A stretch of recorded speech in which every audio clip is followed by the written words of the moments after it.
Assalamualaikum warahmatullahi wabarakatuh. Waalaikumsalam warahmatullahi wabarakatuh. Selamat pagi anak-anak. Pagi, Bu. Gimana kabarnya? Baik. Baik, sebelum pelajaran dimulai, mari kita berdoa dulu. Ketua kelas boleh dipimpin berdoa. Siapa? Sebelum pelajaran mari kita berdoa. Saya akan langsung dahulu.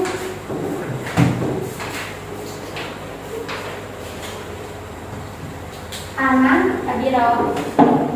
Anggun Nabila, Hadiro. Devi.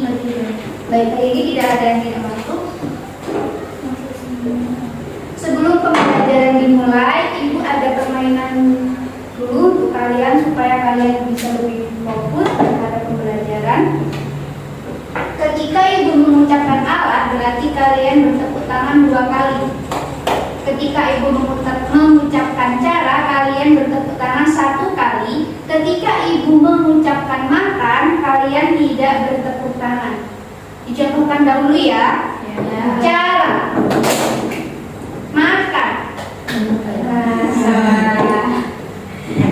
Alat. Yes. 1 kali lagi. Makan. Ya salah. Konsentrasi. Alat. Cara. Alat. Makan. Oke, sudah baik.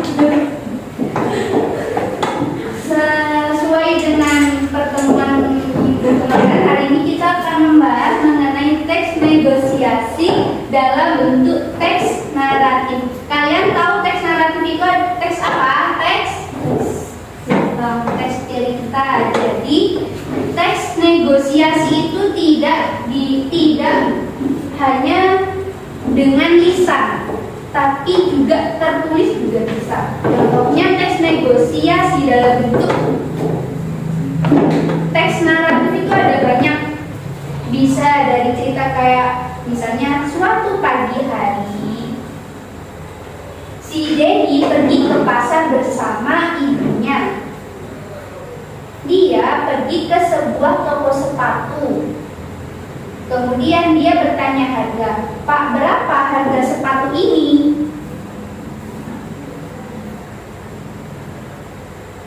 Si penjual menjawab, harganya 100.000, nggak boleh kurang, Pak. Jawab ini. Seperti itu. Terjadilah di situ proses tawar menawar. Nah, kalau itu kan tertuang dalam bentuk teks. Kalau direalisasikan ya dia langsung ke pasar.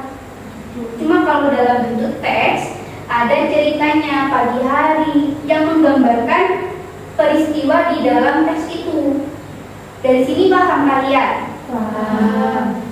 Selain contoh tawar menawar di pasar, di sekolah pun juga terjadi negosiasi. Contohnya seperti apa? Seperti negosiasi dalam bentuk pengumpulan tugas. Kalian sering pasti menegosiasi waktu pulang, ya tidak? Ingin pulang lebih awal, istirahat lebih cepat. Pernah? Itu termasuk negosiasi di sekolah.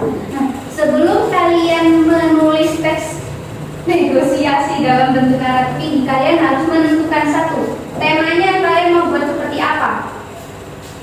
Yang kalian gunakan itu tema apa? Menentukan siapa saja yang terlibat dalam teks kalian, dalam cerita kalian. Yang ketiga, menentukan perbedaan kepentingan antara dua pihak.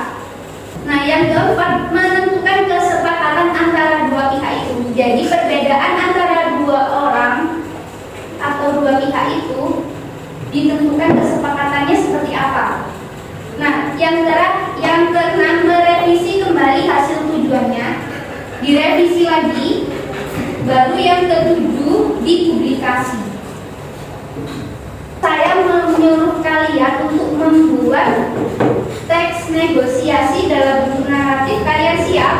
Siap. Oke, jadi kalian kerjakan dulu. Kalian buat teks negosiasi dalam bentuk naratif, boleh mengambil contoh dari kehidupan masyarakat, pekerjaan.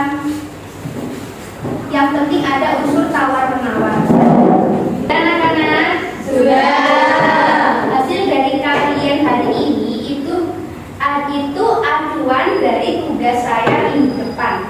Jadi minggu depan saya akan membuat kelompok 2 orang. Kalian bebas memilih kelompok yang akan kalian pilih. Karena waktunya sudah habis, Ibu harap dari pertemuan kita kali ini bisa membantu kalian dalam memahami teks negosiasi dalam bentuk naratif, dalam bentuk cerita. Kalian dapat menuangkan ide-ide kalian dapat menceritakan, kalian dapat menulis teks negosiasi dalam bentuk teks naratif, dan kalian dapat memahami beberapa contoh dari kehidupan sehari-hari seperti pekerjaan, sekolah yang mengandung teks negosiasi. Sebelum saya tutup, marilah kita berdoa dulu.